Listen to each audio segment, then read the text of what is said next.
In updates 2.1 and 2.3, Gaijin introduced battleships and battlecruisers to War Thunder respectively.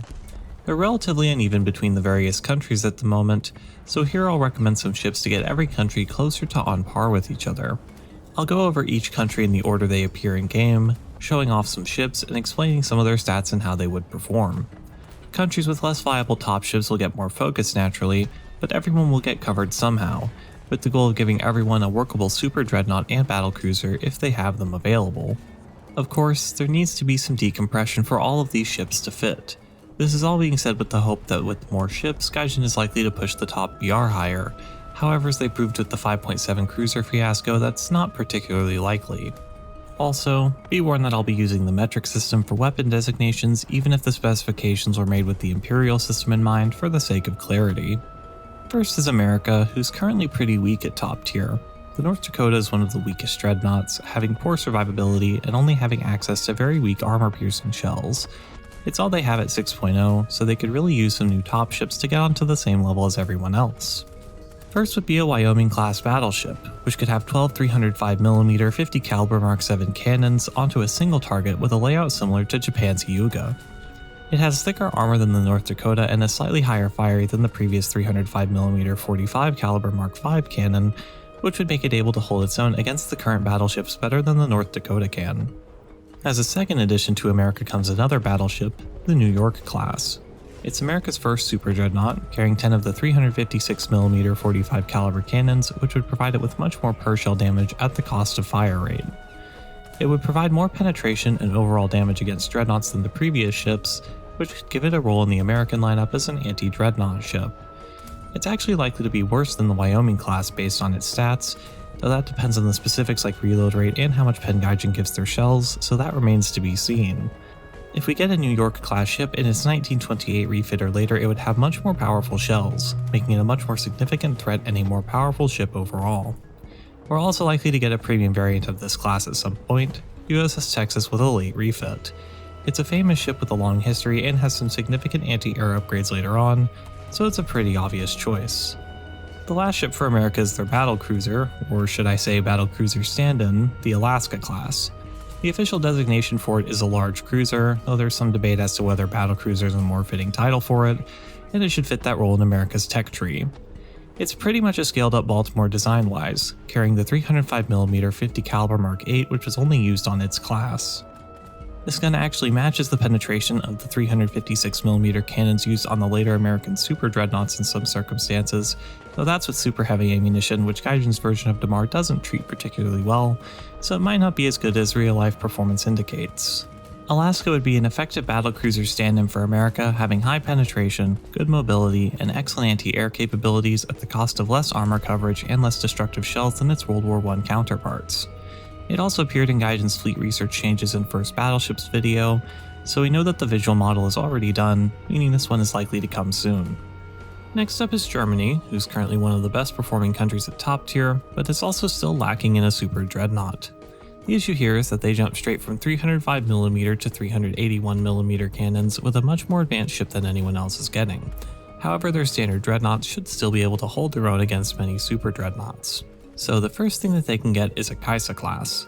It has a gun layout more reminiscent of Von der Tann's than Helgoland's, with a second aft turret and super firing position, giving it a full 10-gun broadside of 305mm 50 caliber cannons. It also has even thicker armor, being one of the most survivable World War I era dreadnoughts, which would make it even more difficult to sink than the current German dreadnoughts. It'd play similar to the current ones, just giving them something a bit more powerful to cope with the upcoming super dreadnoughts. Next up for Germany is Moltke, which has a gun layout similar to the Kaiser class, but with the weaker 283mm cannon instead. It would naturally be a bit faster but have less armor than the Kaiser class, making it upgrade over Von der Tann since it's an improvement in speed, armor, and firepower. However, I would actually propose that Germany receive the ship Guben from the Moltke class battlecruisers, specifically Yavuz Sultan Selim, which was the name of the ship when it served under the Ottoman Empire in Turkey. During World War II, it received a large number of anti-air refits, getting large numbers of 40mm Bofors autocannons and 20mm Oerlikon autocannons, which would give it a reason to be used over Kaiser. One's more survivable against ships, while the other is more survivable against aircraft. This one might be a premium or event ship in the end, but having it in the tech tree would be preferable. Up next is Russia. They don't really need more capital ships as is, having two of the strongest battleships in the game due to their overwhelmingly powerful SAP shells. However, for the sake of fairness, I'll throw one in. October Revolution is a refit of Gangut, being upgraded and used by the Soviet Union. She's mostly similar to the Poltava we have in-game, but has a significant increase in anti-air capability with various 76 and 37mm cannons. While October Revolution would be weaker in ship-to-ship combat, she would also be more powerful in late-game situations when aircraft start to come out, making her an excellent second or third spawn for the Russian lineup. Now, onto Great Britain. They have 3 6.0 ships, however they're the weakest 3 in the game as is, so they could really use some new ones. One issue worth considering is that their tech tree is longer than that of the other countries in War Thunder, so they should probably get lowered RP costs or have a third line added with these new ships to compensate. First comes the Orion class, Great Britain's first super dreadnoughts and their first ship to carry the 343mm Mark V naval cannon. These have excellent destructive power, carrying an SAP shell with more filler than the one on Russian dreadnoughts, along with having more survivability than the previous British dreadnoughts. Their AP also has excellent explosive filler, but low armor penetration compared to the other dreadnoughts, so it'd be destructive but hard to place. It could get 10 of these guns onto a single target and survive much longer than the earlier dreadnoughts, which should allow it to go toe-to-toe with the current dreadnoughts we have and the first wave of coming super dreadnoughts. Next up is the Iron Duke class, the last super dreadnought armed with a similar, heavier version of the 343mm cannon used on the Orion class.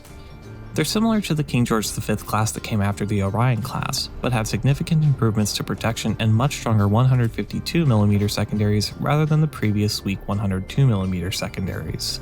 They have the same broadside of 10 343mm cannons, which should be incredibly powerful against targets with low to medium armor and still quite effective against dreadnoughts at close range. With the heightened protection, they could more effectively get into close range against enemy dreadnoughts, letting them take advantage of their high power and low pen armor piercing ammunition. Last up for Great Britain is something a bit different, a Renown class. These carry the same 381mm cannon as the Queen Elizabeth class and have a top speed comparable to a World War II cruiser, but they have very thin armor and a low number of cannons, only carrying 6 of them. They would be glass cannons when facing dreadnoughts, able to shear straight through the thick dreadnought armor and destroy their ammo racks with ease, but quickly dying to any kind of return fire. Their mobility would make them excellent at flanking, capturing points, or attacking convoys, but cruisers could turn out to be a moderately good counter to them with their higher fire rates, combined with Renown's poor armor. A strange reversal of roles, but with the close range of War Thunder's engagements, it's kind of expected. Next comes Japan, who already have the only super dreadnought in game with Hyuga. They also had the first battlecruiser, though it's only really one in name, more closely resembling a large armored cruiser than an actual battlecruiser. However, they could use some more ships in their lineup as proper backups, so there are a few things they could get. First is Fuso, the class they probably should have gotten before an Issei class. Compared to Hyuga, it has a bit less protection and more spaced out middle turrets, making it a bit harder to get all of its guns onto a single target. Of course, the ship could also come in a later refit with a pagoda mast and significant improvements to its anti-air capability, giving it a reason to be used over Hyuga. For another ship that Japan should have gotten before an Issei class comes the Kongo class, or rather 2 of them. The initial Kongo class design was considered to be a battlecruiser, however the refits of the ships of the class caused them to be redesignated as battleships. Compared to an Issei class, the battlecruiser version of Kongu has 2/3 the main firepower and less armor, but is a bit faster. The early battleship version only has 2/3 the main firepower of Hyuga and less armor, but more armor coverage and better ammunition protection, a higher top speed, and much more anti-air weaponry. If I had to guess what premium dreadnought Japan would get, it would probably be one of these in its later refit. Last for the countries we already have in game is Italy, who currently has no capital ship of any kind and desperately needs some. First up is Dante Alighieri, which is a ship with a similar design to the Gangut class, carrying 12 305mm guns in 4 centerline turrets. It's the only ship of its class and would easily come in as Italy's first dreadnought, being a pretty standard but good initial ship for them. Next up comes the Conte di Cavour class, with 2 of its refits being viable additions. The initial loadout carried 13 305mm cannons of the same kind that Dante did, while the later loadout changed this to 10 320mm cannons. The later refit also received more anti-air defense, carrying 37mm and 13.2mm anti-air weaponry. This class overall was designed to be more protected than the previous Dante class, with improved overall armor coverage. This class would be on par with many of the other dreadnoughts in War Thunder in either of its modifications, being an alright top tier for Italy. The Andrea Doria class is similar, also having similar refits to the Conte di Cavour class, 13 305mm cannons and 10 320mm cannons along with enhanced anti-air weaponry after its refit. There's not much to say about these in comparison to the Conte di Cavour class. However, they would be the best ships that Italy gets, short of Littorio or the partially completed Francesco Caracciolo. I'll also include France. While I don't yet have a navy in War Thunder, I would expect it to come soon, so they are worth talking about. First is the Corbeil class, which were France's first class of dreadnoughts. They mounted 12 305mm cannons in 2 super firing pairs and 2 wing turrets, letting get 10 cannons onto a single target. It would generally just be a good starting dreadnought, likely being better than ships like Setsu in North Dakota, but falling under the stronger dreadnoughts like Helgoland and Maria. Up next is the Britannia class, which is France's next dreadnought class and also their first super dreadnought class. It mounted 10 340mm cannons centerline, letting get each of them onto a single target, along with having additional protection. It would be roughly similar to the British Orion or Iron Duke class in performance based on the guns it has, being good contemporary topship for the French tree, assuming that War Thunder doesn't add even larger topships before their tree is added to the game. And last, it's time for a final unique ship representing a country that's not heavily represented in War Thunder, like I tend to add in these videos. This time, it's Rio de Janeiro, or Sultan Osman Ayebel, or HMS Agincourt. It's a unique ship which was originally built for Brazil with the goal of being a powerful and striking design, which it certainly lived up to, carrying 14 305mm cannons split into 7 turrets. The South American dreadnought race is an interesting part of the history of dreadnought battleships and deserves to be represented in War Thunder. Originally, the ship was ordered from the British by Brazil, then sold to the Ottoman Empire before it was completed, then it was seized by the British for use in their navy along with HMS Erin when World War I began. It could either be added in its initial design and designated as a Brazilian ship, representing their navy at this time in War Thunder, or in its final design when it was used by the British during World War I. It would probably fit best as an event ship due to its unique design, not really fitting as a tech tree or premium ship, especially considering that Great Britain is more likely to get HMS Foresight as a premium in the future than HMS Agincourt. So, those are a few ships that I think would balance out naval top tier and let it be decompressed more. It's not perfect, but with how few battleships and battlecruisers some countries built, that's an almost unachievable goal. Also, don't expect all of these to pop in at once. Naval models are very complex, both in their visual and damage model aspects, likely requiring more time and money on Gaijins than a comparable tank or aircraft. It'll likely be months before we see anything that they begin development on now, so anything that's added in the near future was likely in development before the first dreadnoughts were even added to War Thunder. Gaijin probably has some of this stuff ready for the next update, so we'll get to see just how well they planned out ahead when that comes out. As for the next video in this series, I'm not quite sure what to cover. Maybe a special with just vehicles for one country, just one time period like the Cold War, or maybe even a video of purely paper designs to fill out some of the less developed tech trees. Let me know in the comments what you would like to see. I'll sift around for some interesting designs that Gaijin could add.